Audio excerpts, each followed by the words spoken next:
Saúde a igreja com a paz do Senhor, amém? Saúde a igreja com a paz do Senhor, amém? Semana passada o povo estava me xingando, porque eu demoro muito nos avisos. Aí agora fica com essa falsidade, isso aí. Eu amo hábil. Cara, quem recebeu Deus aqui, levanta a mão. Amém. Que momento, que presença grandiosa essa de Deus. E graças a Deus por ela, amém? Então vamos preparar aí as nossas Bíblias ou o nosso telão aí. Marcos capítulo 15, a partir do 21. Evangelho de Marcos capítulo 15, a partir do verso 21. Eu vou pedir para você fazer um negócio aqui, vou ser chato. Eu acho que minha cota de paciência com você está já acabando. Mas eu vou eliminar o restante dela. Levanta a tua mão direita, bem alta assim, vai. A direita. Agora deixa ela lá em cima, agora levanta a esquerda. Agora você não tem desculpa para dormir no culto. Você se espreguiçou agora. Deu uma esticada. Amém? Coisa boa.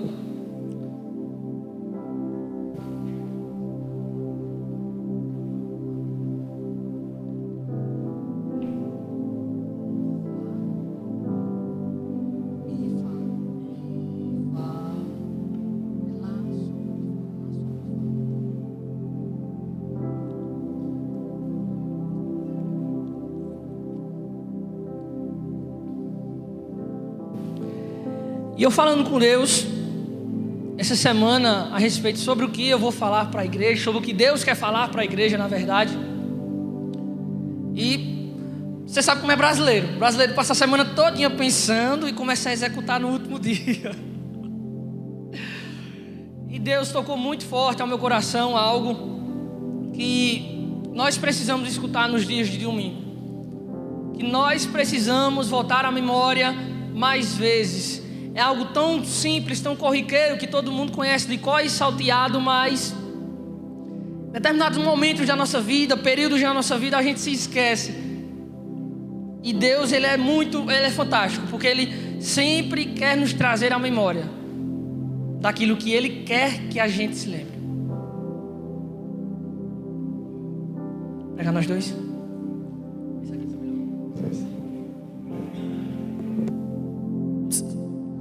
Isso aí, pode baixar um pouquinho aqui o retorno. Tira os efeitos especiais. Estou muito feliz aqui, estou vendo pessoas que eu chamo direto pelo Instagram.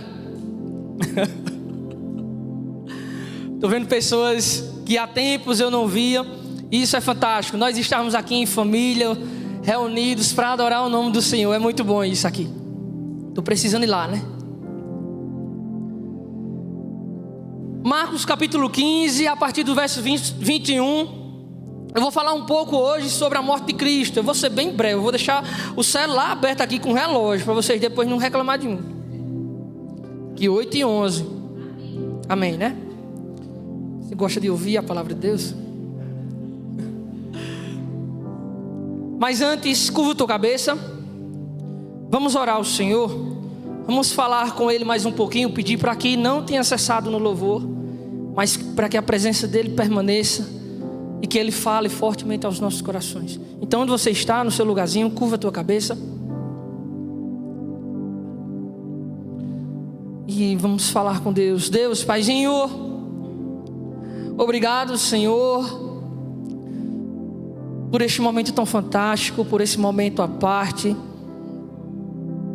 Deus, muito obrigado, porque o Senhor permite que pessoas pecadoras, pessoas falhas, que constantemente esquecem de Ti, venham até a Tua presença e Te adorem em espírito e em verdade. E o Senhor retribui com a Tua presença manifesta, com o Teu poder, esse poder que restaura as nossas forças, que nos traz um ânimo que dinheiro no mundo nenhum traz, que prazer nenhum do mundo traz. Deus, a Tua presença é fantástica, Pai.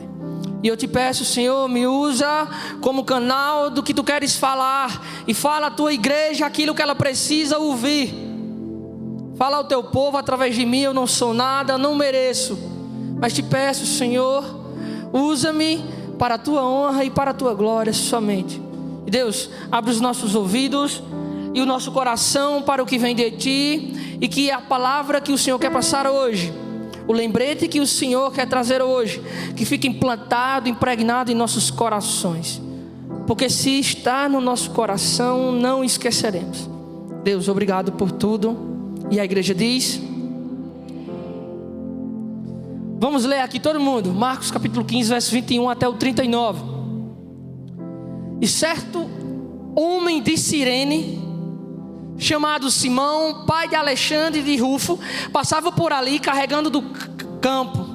Eles os forçaram a carregar a cruz. Levaram Jesus ao lugar chamado Gólgota, que quer dizer lugar da caveira. Então lhe deram um vinho misturado com mirra, mas ele não o bebeu. E o crucificaram.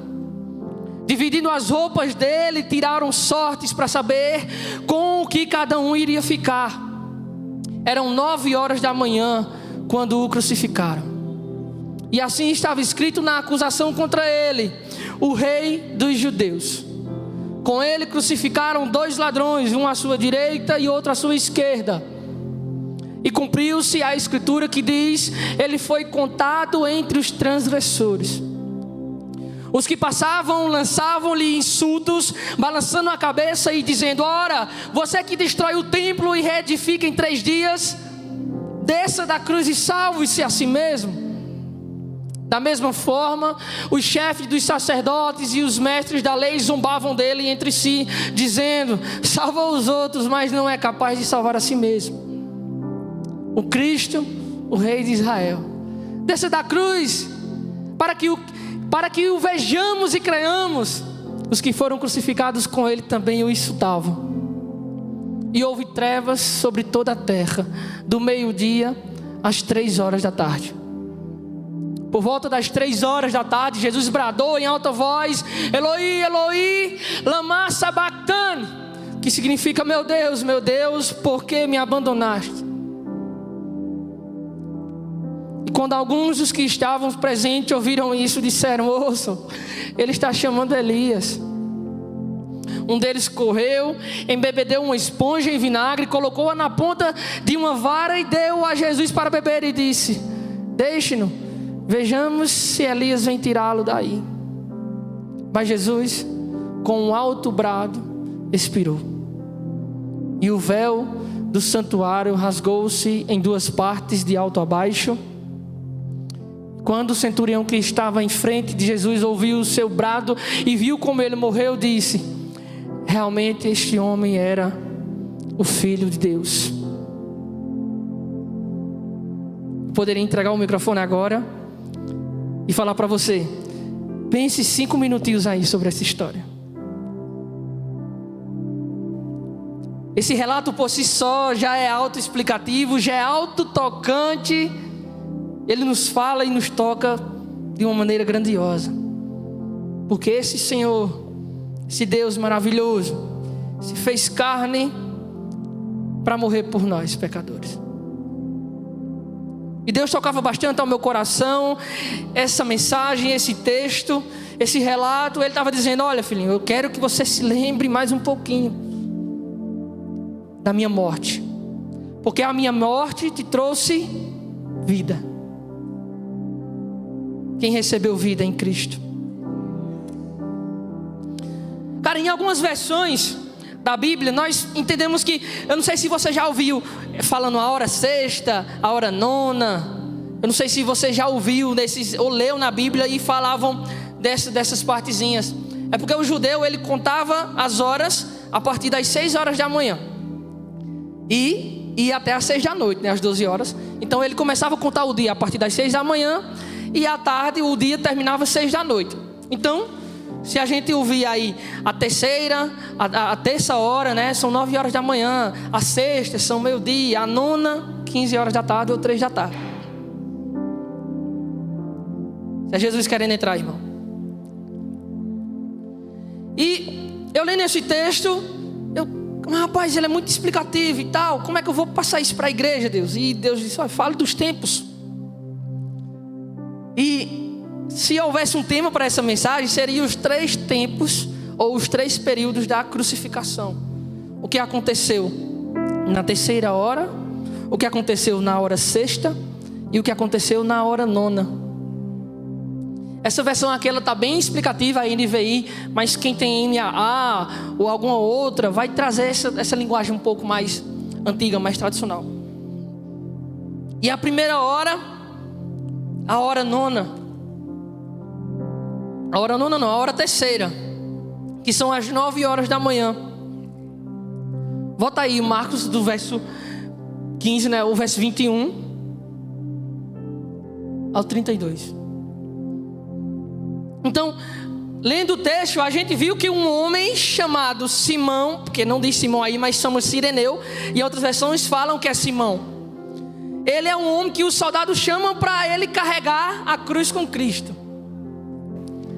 E essa fase, esse trajeto da crucificação, ele é um trajeto obrigatório.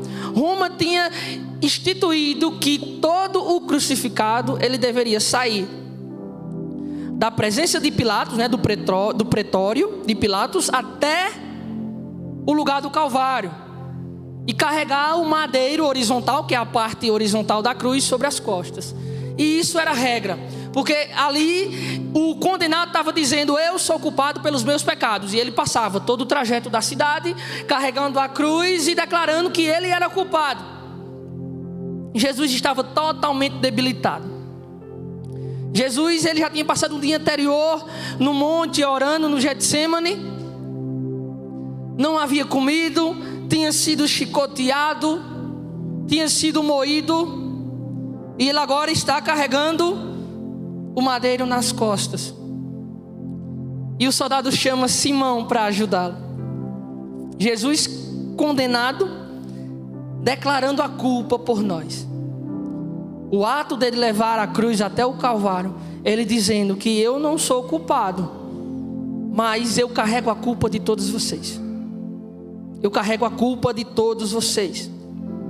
E é interessante, isso me machuca muito, porque um ser inocente, um ser tão amável, tão doador de si mesmo, que só trouxe vida, cura, sabedoria,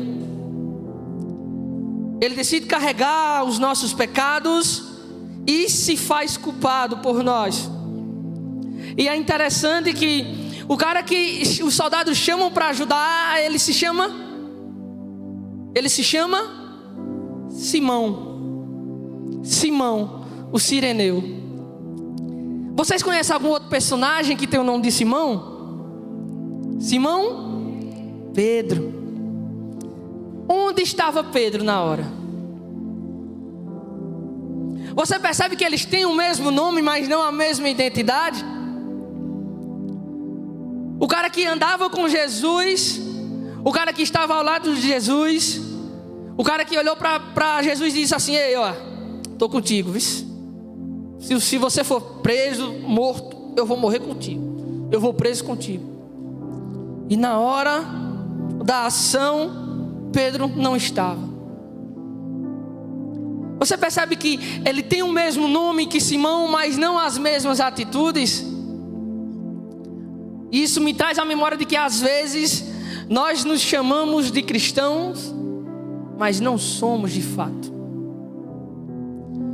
Nos denominamos ser filho de Deus, ser cristãos, mas a nossa identidade não é de cristão. A nossa identidade não é de cristão. Simão se chamava Pedro, mas a atitude dele não foi igual a de Simão de Cireneu. Foi totalmente diferente. Pedro estava longe e Jesus sofrendo só. E então Jesus, ele é levado até o Gólgota, que é o lugar da caveira, como está dizendo a Bíblia, a tradução. E os historiadores não sabem onde fica o Gólgota, mas sabem que ficava fora dos muros da cidade. Ficava bem afastado da cidade. Era um lugar de rejeição, um lugar longe. E Jesus, ele vai, inocente, carregando a culpa, para um lugar de rejeição, por mim e por você. Essa mensagem de hoje pode não ser a melhor, pode não ter mais o conteúdo teológico, os ensinamentos. Eu nunca soube disso. Pode ser que não tenha. Mas como eu falei, Jesus quer trazer à memória o sofrimento que Ele passou por você. Jesus quer trazer à memória os momentos de angústia, os momentos de dor que Ele passou por você. E Ele foi rejeitado, levado a um lugar de rejeição.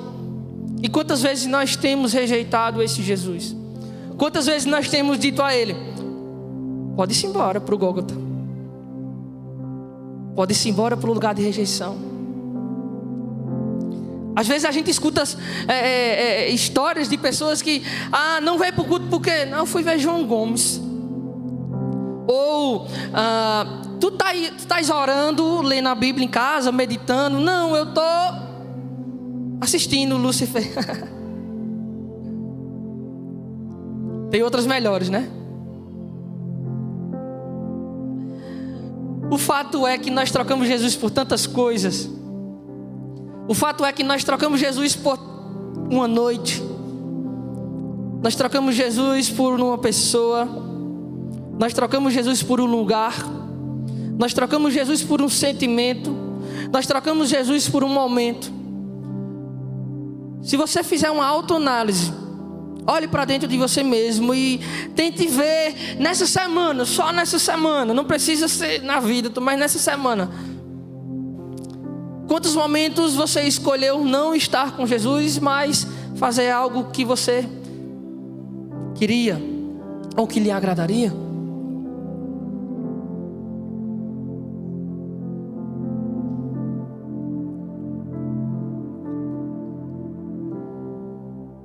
Coloca o verso 23. E deram-lhe de beber vinho com mirra, mas ele não o tomou. Cara, todas as pessoas que estavam indo passar pela crucificação, os soldados, eles davam vinho com mirra, que era uma mistura que entorpecia a pessoa. Ele já sabia o sofrimento que o cara ia passar. O cara ia morrer, era ele da pior morte, porque a crucificação era a morte mais hedionda que o romano conseguiu pensar. Vamos pensar em alguma metodologia de matar uma pessoa, mas que machuque ela, que humilhe ela, que leve ela ao fundo do poço, ao limite extremo. Vamos pensar na maneira mais cruel de matar uma pessoa. E pensaram a crucificação, e planejaram a crucificação dessa maneira.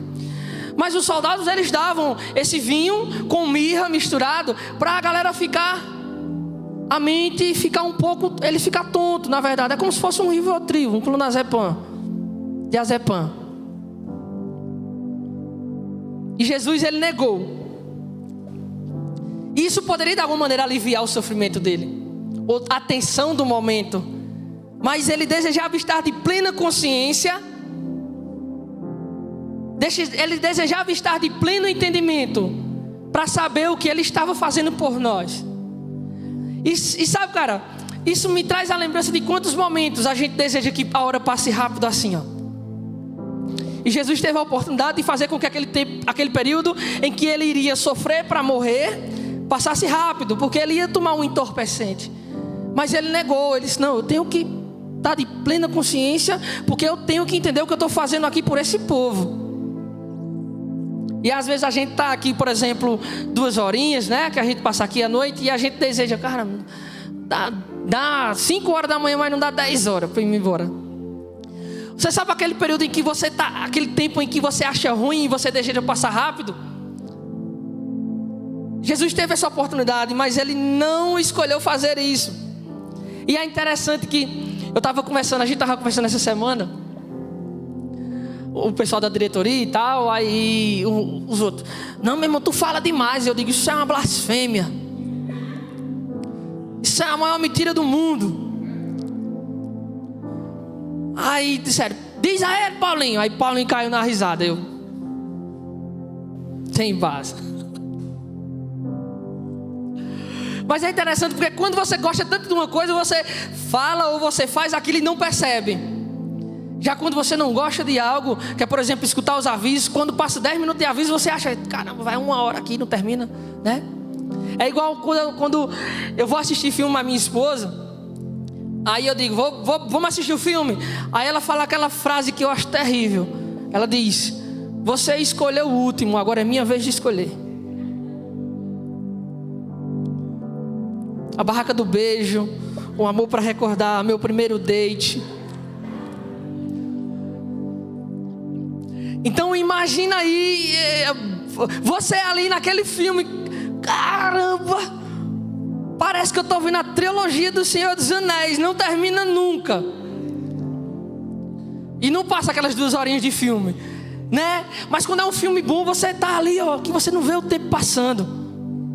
Aí ela, às vezes eu durmo e ela mexe em mim assim e pergunta: tá dormindo? Aí eu, tô não.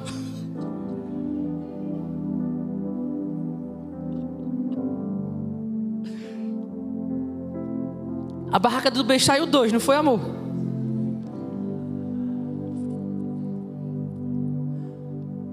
Veja só, quando o momento é ruim, você quer que passe rápido. Meu Deus, bota esse filme no 2 vezes, pelo amor de Deus. Mas Jesus não, cara. Jesus, ele estava sofrendo ali.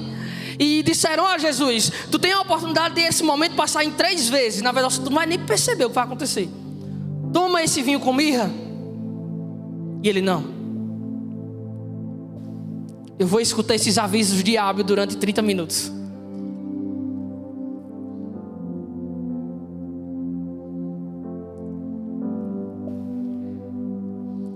Cara, é engraçado que a gente ri, mas é sério. É sério. Em quantos momentos a gente não gosta de estar aqui na presença de Deus? Quando a gente vem para cumprir tabela, a gente fica querendo que o tempo passe rápido, cara. E Deus aqui, ó, me enxergue. Eu estou aqui, o que eu fiz por você, eu estava consciente. Eu quero que você faça por tudo por mim, consciente também. Eu quero que você ame um momento comigo. Porque às vezes nós só temos a oportunidade de estar na presença de Deus aqui. Às vezes a gente tem um dia tão corrido, né? A gente não tem tempo, se acorda cedo e passa o dia todo trabalhando e as coisas e tal. E chega o período da noite em que a gente vai se dedicar somente para a presença de Deus, que é esse aqui. E é nesse período aqui, às vezes a gente chega e não consegue se concentrar com total perfeição. A nossa cabeça está longe, cara. Comece agora a se lembrar do sacrifício de Cristo. Comece agora a se lembrar que Cristo teve a oportunidade de adiantar esse momento. Um momento de dor, um momento de sofrimento. E Ele escolheu não. Eu vou sofrer cada segundo, cada minuto, cada hora aqui, cada período, instante. Eu não posso perder, porque eu tenho que entender o que eu estou fazendo por esse povo. E eu quero que esse povo aprecie o que eu vou fazer, porque eles não merecem, mas eu o farei. Cara, Paulo escrevendo aos Filipenses, capítulo 3, no versículo 10, ele fala: o que eu quero é conhecer Cristo e o poder da sua ressurreição, tomar parte nos seus sofrimentos e me tornar com Ele, e me tornar como Ele na sua morte. Paulo estava dizendo: eu quero o que Cristo sofreu, eu quero tomar parte disso também, porque Ele sofreu por mim. Então eu quero sofrer contigo. Você consegue entender que o que a gente pode fazer, nada vai se comparar ao que Jesus Cristo fez por nós? Qualquer sacrifício, mas eu vou trocar o meu vôlei por estar no culto, nada. Mas cara, eita caramba, uma chicotada já valia esse vôlei. Eu não, valia muito, nada. Quem troca o vôlei por uma chicotada? Eu estou brincando, mas eu fui pro vôlei, viu? Mas cara, você consegue entender o que eu estou dizendo? Eu estou dizendo assim, que em coisas simples, que em momentos simples, nós escolhemos fazer o que nos agrada, sendo que tem a mesma oportunidade para fazer o que agrada a Deus. E nós optamos pelo melhor para nós. E cara, se você for analisar os evangelhos, nenhum evangelho, vai colocando aí, Salmos capítulo 22. Nenhum evangelho ele retrata como foi a crucificação. Ele não vem dizendo detalhadamente, foi assim, depois assim, depois assim, depois assim. Por que não? Talvez porque as pessoas a quem Marcos, Lucas, Mateus estivessem escrevendo, João, já sabiam como eram as crucificações. Todos eles vivenciavam ali naquele período de Roma, ali em Jerusalém. Todos eles vivenciaram momentos assim. Viram pessoas sendo mortas, viram pessoas sendo crucificadas. Então talvez aquilo fosse comum para eles, que não desse atenção para falar. Ou talvez isso fosse como um assunto muito terrível. E é terrível de fato. Mas vamos supor, é um assunto como se fosse o Holocausto. Por exemplo, que os nazistas fizeram com os judeus. Ninguém gosta de estar comentando, né? Aqui, o que aconteceu nas câmaras de gás e tal. Pessoal, a gente fica bastante sentido. E talvez seja por isso que os autores dos evangelhos não esmiuçaram a crucificação. Mas nós podemos ter um pouco de noção da agonia que Cristo sofreu. Nós temos a oportunidade de assimilar um pouco do que ele sofreu através do relato de Lucas, ou dos Salmos. Salmista Davi, com certeza usado por Deus, quando escreveu o Salmo 22, e ele fala: meu Deus, por que me abandonaste? Eloi, Eloi, lama sabachthani. O salmista Davi falou anos antes o que Jesus falou no Calvário.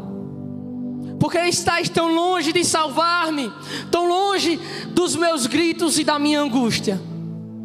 Meu Deus, eu clamo de dia, mas não respondes, de noite não recebo alívio. Tu, porém, és santo, és rei, és o louvor de Israel. Em ti os nossos antepassados puseram a sua confiança, confiaram e os livraste. Clamaram a ti e foram libertos. Em ti confiaram e não se decepcionaram. Mas eu sou verme, eu não sou homem, motivo de zombaria. Nosso Jesus foi zombado por nós e objeto de desprezo do povo.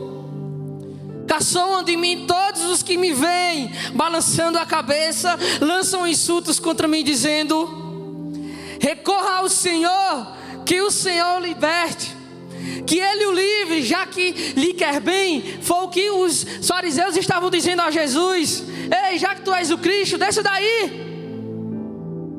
Contudo, tu mesmo me tiraste do ventre, deste-me segurança junto ao seio de minha mãe. Desde que nasci fui entregue a ti, desde o ventre materno és o meu Deus. Não fiques distante de mim, pois a angústia está perto e não há ninguém que me socorra. Muitos touros me cercam, sim, rodeiam-me os poderosos de Bazã. Como um leão voraz rugindo, escancaram a boca contra mim. Como a água me derramei e todos os meus ossos estão desconjuntados. Meu coração se tornou como cera, ele derreteu no meu íntimo. O meu vigor secou-se como um caco de barro e a minha língua gruda no céu da boca. Isso é o estado de extrema sede. A língua começa a grudar no céu da boca. Deixasse-me no pó à beira da morte. Cães me rodearam. Um bando de homens maus me cercou. Perfuraram minhas mãos e os meus pés. Posso contar todos os meus ossos, mas eles me encararam com desprezo. Dividiram as minhas roupas entre si e lançaram sortes pelas minhas vestes. Davi já cantava o sofrimento de Cristo. Davi já cantava o sofrimento que Cristo iria passar. Isaías profetizou, Deus revelou a Isaías, e o salmista Davi já conseguia expressar a dor de Cristo. A dor de Cristo. O sofrimento que Cristo passou na cruz, irmão, é surreal. Ele é surreal, é inimaginável. É inimaginável. Momentos antes da crucificação, Jesus está no Getsemane, naquele período fatídico em que ele convida os amigos dele: ei, fiquem de vigia comigo, para eu não ficar só. Mas eles dormiam. Eles estavam despercebidos, Jesus só. E Jesus começa a orar no monte. E a palavra de Deus lá em Lucas, ela fala que ele começa a suar sangue por conta do sofrimento. A tormenta psicológica. A ciência, ela explica isso. Ela diz que pode acontecer de fato. Se chama hematridose. Hematridose. É quando há um estresse tão grande, um estresse inimaginável, um desgaste físico horrendo, uma perturbação psicológica a níveis sobre-humanos. Uma ansiedade, uma tormenta, uma tristeza, uma agonia de fato, um medo gigantesco, pode provocar com que a pressão dos vasos sanguíneos aumentem, e os vasos sanguíneos próximos à pele, eles rompem. E começam agora a se misturar com o suor. E Jesus, ele passou por isso.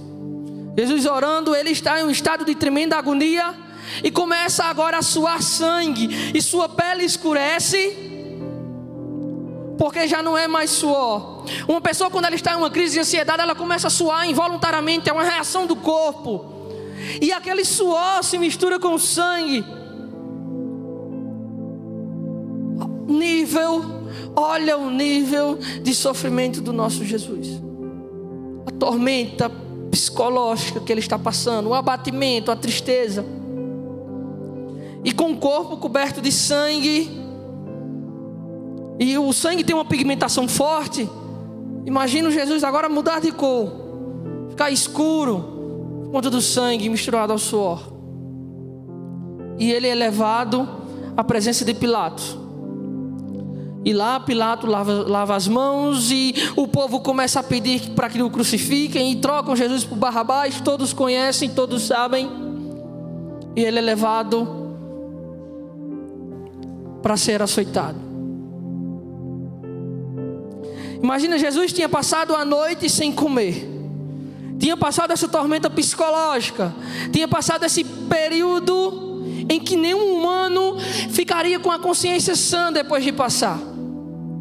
E ele vai agora para ser chicoteado. E nesse ato, suas vestes são rasgadas, ele é acorrentado pelos pulsos, colocado em uma pedra para que ele não consiga se movimentar. E os seus algozes, a tradição romana coloca duas pessoas chicoteando. Então ficava um do lado e o outro do outro, com um chicote, com as correias de couro, e nas pontas tinha chumbo e ossos, pedaços de ossos. Cada chicotada, cada movimento que aquele algoz fazia em direção às costas de Jesus, ao corpo de Jesus, esse material pesado da ponta dos chicotes, eles fixavam na pele e na carne de Jesus. E quando ele puxava, vinha arrancando tudo. Os ossos entravam lá e começavam a dilacerar a carne de Jesus. E por centenas de vezes chicoteiam o nosso Jesus. A gente acabou de ler o salmista falando que ele conseguia contar os ossos do corpo. Comece a imaginar agora o estado do nosso Jesus. Começa a imaginar a dor. Cada chicotada, o corpo reage involuntariamente e não consegue respirar. A gente começa a imaginar Jesus tentando puxar o fôlego ali entre uma chicotada e outra. E quando ele está tentando puxar o ar, outra chicotada. E ele não pode nem cair no chão, porque ele está preso a correntes.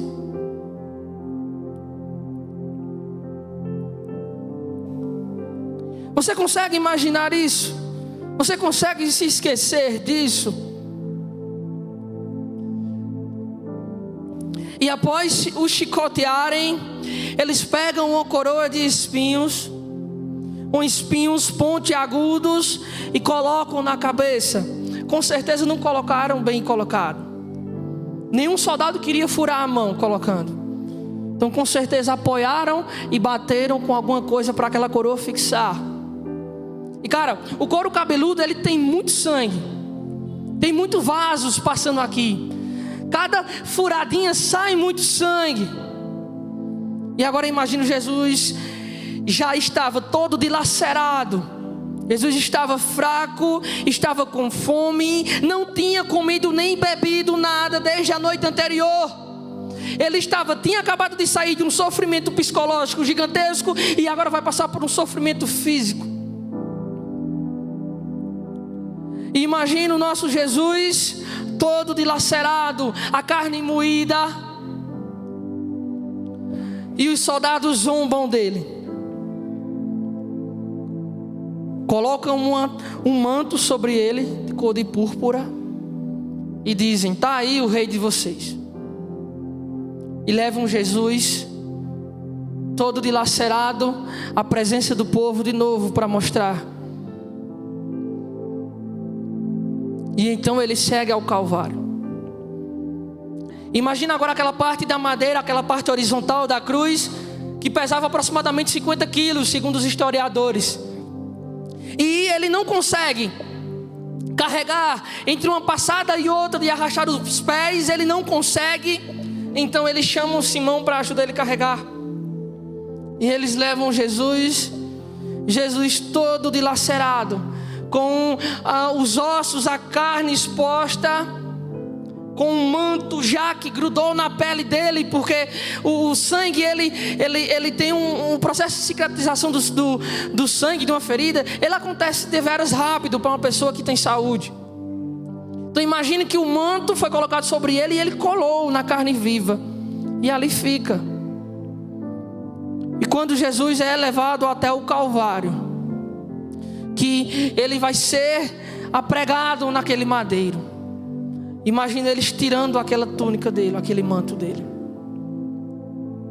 Quem é da medicina, minha esposa, Tiale, a enfermagem, sabe, colocar uma gaze sobre uma ferida exposta, 10 minutinhos depois, se for tirar, a dor é insuportável.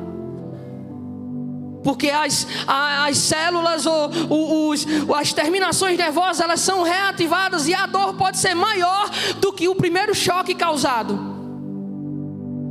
É quando uma pessoa que ela se machuca e na hora ela não sente nada, mas depois sente. Imagina Jesus aí todo dilacerado, com as costas, a carne viva, o corpo todo ensanguentado, todo aberto, todo ferido, e aquele manto que é colocado sobre ele, ele gruda na carne viva dele, e os soldados tiram aquilo ali. Um ser humano comum já teria desfalecido, mas não o nosso Jesus. Mas não o nosso Jesus, que decidiu suportar tudo conscientemente. E eu não consigo nem imaginar a dor que ele sentiu a retirar aquele manto sobre ele, e a carne viva ficar exposta mais uma vez, e o sangue começa a escorrer. Então eles deitam Jesus e eles pregam Jesus naquele madeiro. Os estudiosos, eles falam que não foi aqui, na palma da mão, porque pelo peso próprio de Jesus, se ele fosse pendurado pela palma da mão, ela se rasgaria e ele cairia. Então eles fixavam aqui, na base da mão. E o prego romano, ele era quadrado, não era redondinho não, igual de hoje não. Ele era quadrado. A anatomia circular, ela tem uma facilidade de penetrar muito gigantesca. Por isso que todos os instrumentos de perfuração, eles são cônicos, são circulares, a sua circunferência, o seu formato. Mas o prego romano, ele era quadrado, porque não tinha as ferramentas para deixar redondo naquele tempo. Então era quadrado. E imaginam aquele prego sendo cada batida, e Jesus sentia, e aquela dor era levada das suas terminações nervosas até o seu cérebro, e Jesus já fraco, debilitado. Cara, a situação dele era tão insuportável que ele não podia nem encostar a cabeça no madeiro, porque ele estava com a coroa de espinhos. E imagina uma pessoa deitada, passando pelo sofrimento que está, sofrida do jeito que estava, e ela não pode nem colocar a cabeça apoiada, porque toda vez que ela apoiava, aqueles espinhos perfuravam o crânio dele. E mais uma dor insuportável era trazida a ele. Então Jesus é fixado os 2 braços naquele madeiro, e então ele é apregoado no madeiro vertical, deitado ainda, e os seus pés são fixados. E ele não pode encostar a cabeça na cruz, porque tem a coroa de espinhos perfurando a base do crânio dele. E agora imagina, aqui quem trabalha, que já viu a construção, alguma coisa de construção civil, ou já viu fazendo estacas, colocando essa estaca de cerca, sabe que nós fazemos um buraco grande, do mesmo, mas com um diâmetro um pouquinho maior do que o da estaca, e colocamos a estaca e ela desce. Não é colocada devagarzinho. Lembre-se, ali está um condenado. E quando Jesus, a cruz é levantada, aquilo dá um solavanco, Jesus pendurado, aquilo puxa tudo, e ele tentando se apoiar com os pés. Veja o sofrimento de Jesus por nós. Veja o sofrimento que Jesus passou, e a gente troca ele por João Gomes. A gente troca ele por uma noite de prazer no motel. A gente troca ele por uma pornografia.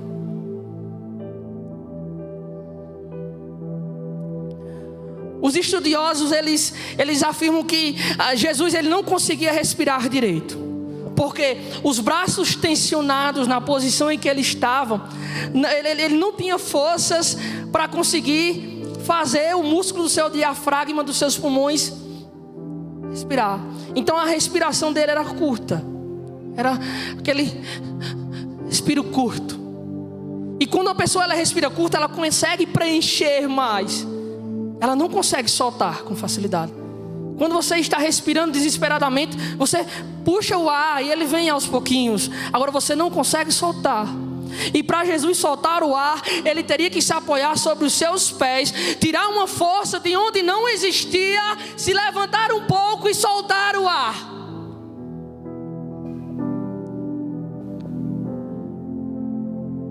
E cara, nesses momentos que Jesus ele está ali todo com seus ossos expostos, o salmista fala que ele conseguia contar os ossos, porque ele estava todo dilacerado, a carne exposta, um sofrimento sobre-humano, e ele consegue reunir forças, puxa o ar, se levanta e fala: Pai, perdoa eles, porque eles não sabem o que fazem. A primeira coisa que Jesus fala é para Deus perdoar, para Deus nos perdoar. O que temos feito? O que esse sacrifício significa para nós? O que esses momentos de tormenta que Jesus passou significa para mim e para você? Será que o dinheiro vale? Será que a prosperidade financeira vale uma vida longe de um ser que fez isso por você? Será que o teu caso vale isso tudo? Será que essa noite no motel com aquela pessoa que você quer passar vale isso tudo? Vale esse sofrimento? Será que uma vida longe de Deus vale isso?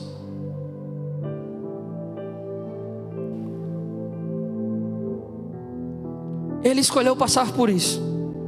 Ele escolheu passar por isso conscientemente. Em nenhum momento ele desviou o pensamento, ele procurou um subterfúgio, uma saída, não. Quando ele fala: Pai, se for possível, passa de mim esse cálice, não era esse cálice de sofrimento, mas era o cálice da ira de Deus. Porque quando Deus iria colocar sobre Jesus todo o nosso pecado e iria aplicar a justiça, Deus se separaria de Jesus. E isso foi mais o que pesou em Jesus: a separação. separação fez Jesus suar sangue. A separação fez Jesus pedir a Deus: Pai, se for possível, passa de mim esse cálice. Eu passo isso tudo, eu sofro, eu recebo quantas chicotadas for, eu recebo quantos pregos forem, quantas cruzes forem, eu recebo as farpas que entram na minha carne pelo madeiro, eu recebo isso tudo, mas não se separe de mim. E nós não temos valorizado um momento na presença de Deus. Nós não temos valorizado essa unidade com Deus. Nós não temos valorizado o nosso relacionamento com Deus.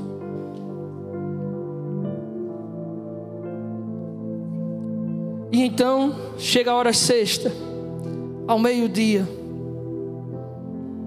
Marcos 15:33.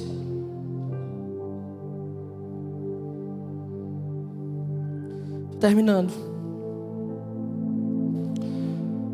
E é chegada a hora sexta, houve trevas sobre toda a terra até a hora nona. Uma escuridão miraculosa cobriu aquele lugar. Não foi um eclipse, não foi uma tempestade de areia, foi uma escuridão. Foi um milagre. A banda, se quiser, já pode vir subindo. E aquela escuridão cobriu a terra.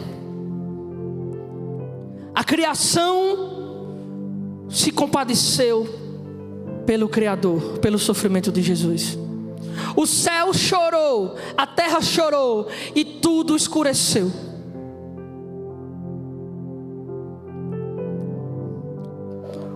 Os historiadores bíblicos, eles relatam que naquele momento em que a terra se escurece, os judeus, eles se lembraram da Páscoa, porque foi um período de Páscoa. Simeão, o sirineu, tinha vindo comemorar a Páscoa em Jerusalém. Nações vinham até Jerusalém para comemorar a Páscoa. Simão, que carregou a cruz, veio para comemorar a Páscoa. Ele veio comemorar a Páscoa e encontrou o Cordeiro Pascual. E eles se lembraram que a Páscoa, ela simboliza a libertação do Egito, a libertação do povo de Deus. A nona praga que Deus derramou sobre a terra do Egito foi escuridão sobre a terra. Durante 3 dias o Egito ficou escuro, ninguém via nada. E no 10º dia,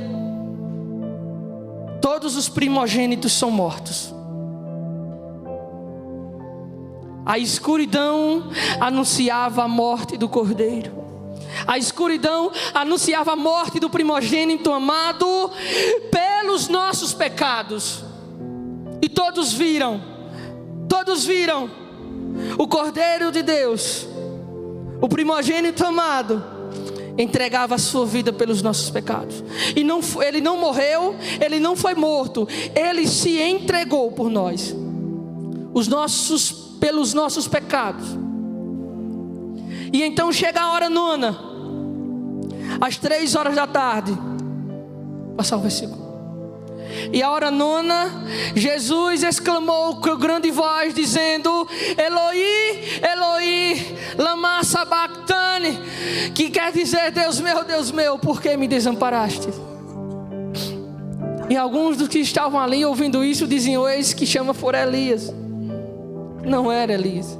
E um deles correu a embebedeira uma esponja em vinagre e pondo numa cana deu-lhe para beber, dizendo: deixai e vejamos se Elias virá tirá-lo. E Jesus, dando um grande brado, expirou, e o véu do templo se rasgou em 2 de alto a baixo. Antes de morrer, Jesus faz 7 declarações. Jesus, ele tem aquele esforço excomunal para se apoiar sobre os seus pés pregados, respirar e falar. Ele faz isso 7 vezes. A primeira: Pai, perdoa-lhes, porque eles não sabem o que fazem.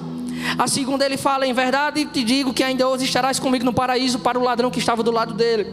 A terceira, ele olha para Maria, a mãe dele, e diz: mulher, aí está teu filho, apontando para Tiago, irmão de Jesus. E ele aponta para Tiago e diz: olha, essa aí é a tua mãe. Ele estava dizendo: eu vou me embora, mas eu vou deixar o Espírito Santo e deixo com vocês uma família. Vocês são a minha família que vão ficar aqui.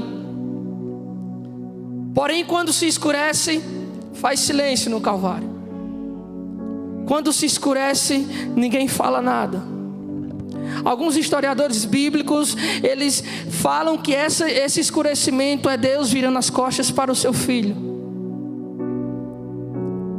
porque ele iria agora receber todo o pecado. E era por esse momento que Jesus pedia para não acontecer. Era esse momento, esse momento da separação, que Jesus imagina um Deus eterno que sempre esteve junto. A Trindade Santa sempre esteve unida.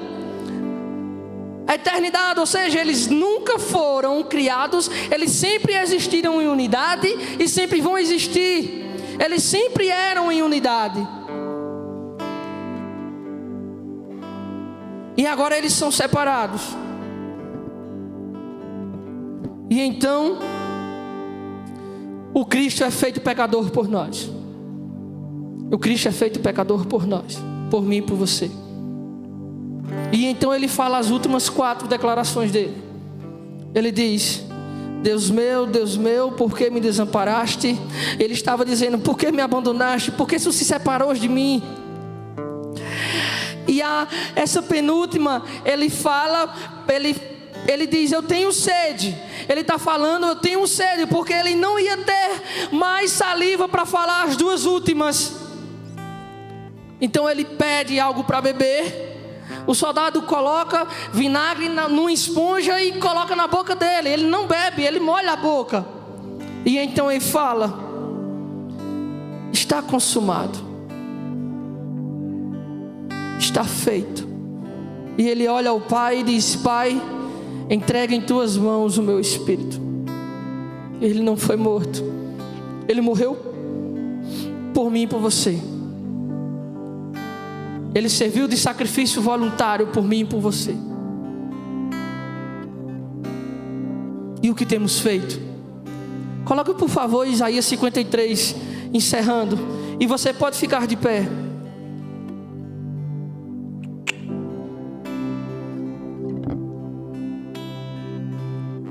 Eu só vim lembrar hoje de algo que você já sabe. Tudo que eu falei aqui você já sabe. Mas precisava você se lembrar. Precisava Deus trazer a memória do sacrifício dele. Porque tudo o que possamos fazer para ele nunca será o suficiente. Ou em quantos momentos a gente troca Jesus por uma besteira. Olha o tamanho do sacrifício que ele fez por mim e por você. Isaías 53.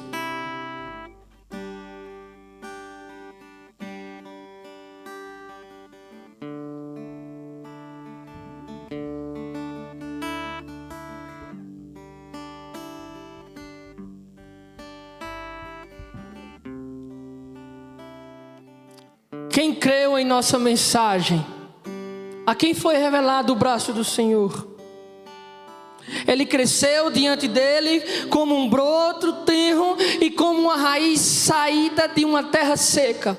Ele não tinha qualquer beleza ou majestade que nos atraísse. Nada havia em sua aparência para que o desejássemos. Jesus, ele não tinha aparência. Ninguém tinha prazer nele. Ele foi desprezado e rejeitado pelos homens. Um homem de dores e experimentado no sofrimento. Jesus nunca teve uma vida boa. Jesus nunca teve uma vida boa. Jesus, ele fala que não tinha onde reclinar na sua cabeça. E nós às vezes não reclamamos porque o meu carro é velho, a minha moto já se passou de ano. Cara, Jesus, ele nunca teve uma vida boa. Como alguém de quem os homens escondem o rosto, ele foi desprezado e nós não o tínhamos em estima.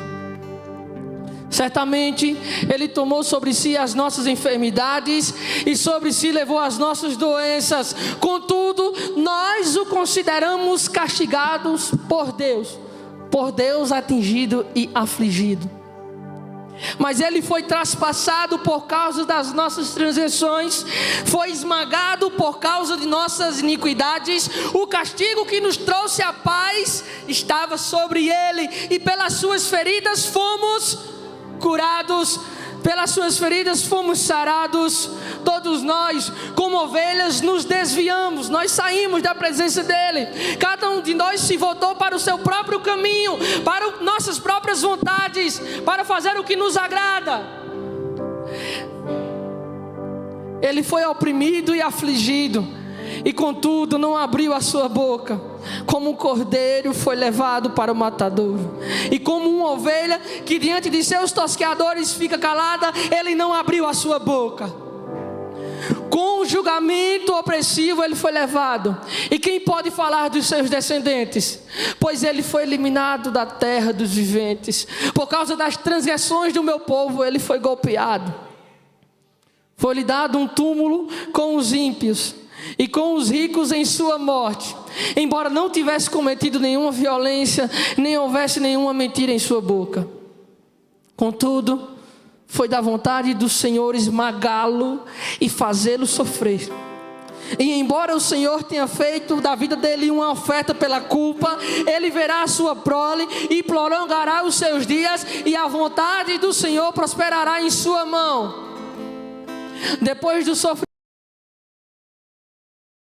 estará satisfeito. Pelo seu conhecimento, meu servo justo justificará a muitos, e ele levará a iniquidade deles. Ele levará os nossos pecados. Ele levou os nossos pecados. Por isso eu lhe darei uma porção entre os grandes, e ele dividirá os despojos com os fortes, porquanto ele derramou sua vida até a morte, e foi contado entre os transgressores. Pois ele levou o pecado de muitos, e pelos transgressores intercedeu. Esse é o nosso Jesus. Esse é o nosso Jesus que retirou a nossa culpa, mesmo nós merecemos ser culpados. Esse é o nosso Jesus que, mesmo sendo pecadores, mesmo sendo pessoas que transgridem a sua vontade, ele escolheu morrer por mim e por você. Ele escolheu morrer por você, Rafael, por tu, Batista. Ele escolheu morrer por cada um de você. Não sei a vida que você leva, não sei o que você faz no seu dia a dia, mas lembre-se que ele escolheu morrer por você. Feche os teus olhos aí agora.